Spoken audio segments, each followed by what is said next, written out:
आज चाय दोगी, कल कुछ और दोगी।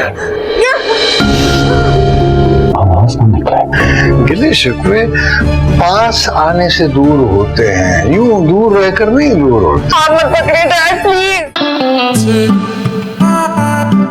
अस्सलाम वालेकुम। आप रात को 7 बजे से 10 बजे तक पाकिस्तानी एंटरटेनमेंट चैनल लगाएं। आपको तकरीबन एक जैसे ही ड्रामे हर चैनल पर नजर आएंगे, जिनका मौजू घरेलू पॉलिटिक्स ही होगा। कहीं सास बहू का झगड़ा तो कहीं देवर भाभी का मसला, अफेयर किसी के साथ, शादी किसी और के साथ, अमीर घराने का लड़का, गरीब घराने की बहू, लाचार माँ बाप और उनकी नालायक औलाद जो जायदाद पर कब्जा करने के लिए अपने माँ बाप को जलीलो ख्वार करते नजर आएंगे।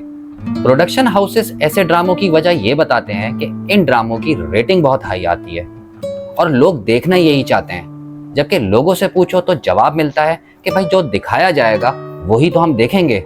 पाकिस्तानी ड्रामों में दिखाया जाने वाला कल्चर भी काफी हद तक तशवीशनाक हो चुका है। औरतों का मस्जिदों में जाकर मर्दों वाली जगहों में नमाज पढ़ना, या फिर औरतों का कब्रिस्तान जाना, मैरिटल रेप के नाम पर फजूल सी चीजें दिखाना, या फिर बीवी का शौहर के मुंह पर थप्पड़ मारना और मुंह पर थूक देना, ये सब रेटिंग के लिए तो हो सकता है, लेकिन ये हमारा कल्चर बिल्कुल भी नहीं हो सकता। कुछ ड्रामे जो कि एनजीओ और इस जैसी तंजीमों की तरफ से बाकायदा फंडेड होते हैं, उनका मकसद जहन साजी करना होता है, और ये जहन साजी मुस्बत के बजाय मनफी जहन साजी ज्यादा होती है। पाकिस्तानी ड्रामों की व्यूअरशिप में बड़ी तादाद खवातीन की है। इसी वजह से एक आध को छोड़ के अब जितने भी ड्रामे बनते हैं वो सारे के सारे विमेन सेंट्रिक होते हैं। कहानी का मरकज हमेशा औरत ही होगा, चाहे वो एक लाचार मजलूम बीवी हो, बहू हो या माँ हो, कहानी हमेशा औरत के गिर्द ही घूमेगी।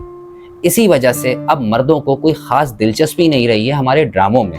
हालांकि जब जब एक अच्छा मेल सेंट्रिक ड्रामा बना है, इसकी रेटिंग आसमान तक जा पहुंची है। चाहे वो मैं अब्दुल कादिर हूँ या प्यारे अफजल हो, या मेरे पास तुम हो, परीजाद हो या अहदे वफा, ये वो ड्रामे हैं जिनको लोग अभी तक भूले नहीं हैं। पाकिस्तानी ड्रामों की व्यूअरशिप सिर्फ पाकिस्तान में ही नहीं, इंडिया समेत पूरी दुनिया में है। इंडियन फिल्मों में काम करने वाले तकरीबन सभी अदाकारों ने पाकिस्तानी ड्रामों से ही शोहरत कमाई है। एक एतराज़ ये भी होता है कि वो राइटर ही नहीं रहे जो अब अनकही, धूप किनारे, आंगन टेढ़ा, वारिस, कशकोल जैसे ड्रामे लिख सकें। आजकल डाइजेस्ट में लिखने वाले ही ड्रामे लिख रहे हैं, तो फिर यही नतीजा निकलेगा। हालांकि ये बात भी बिल्कुल सही नहीं। इन्हीं डाइजेस्ट में लिखने वाले राइटर्स ने पाकिस्तान को ब्लॉकबस्टर ड्रामे दिए हैं। हमसफर, जिंदगी गुलजार है, उडारी, दिल लगी और रांझा रांझा कर दी जैसे ब्लॉकबस्टर ड्रामे इन्हीं डाइजेस्ट राइटर ने लिखे हैं, जिन्हें पूरी दुनिया में सराहा गया है। यहाँ तक कि अब नेटफ्लिक्स जैसा प्लेटफॉर्म भी इन्हीं डाइजेस्ट राइटर के ड्रामे प्रोड्यूस कर रहा है। जब हमारे पास इस कदर बासलाहियत एक्टर, डायरेक्टर और राइटर मौजूद हैं, तो फिर क्या वजह है कि हम इस कदर लो स्टैंडर्ड के ड्रामे प्रोड्यूस कर रहे हैं? अगर हम हॉलीवुड और बॉलीवुड की फिल्मों का मुकाबला नहीं कर सकते, तो हम अपनी उस काम में शनाख्त क्यों ना बनाएं जिस काम में हम माहिर हैं, और हमारी शनाख्त है हमारे ड्रामे।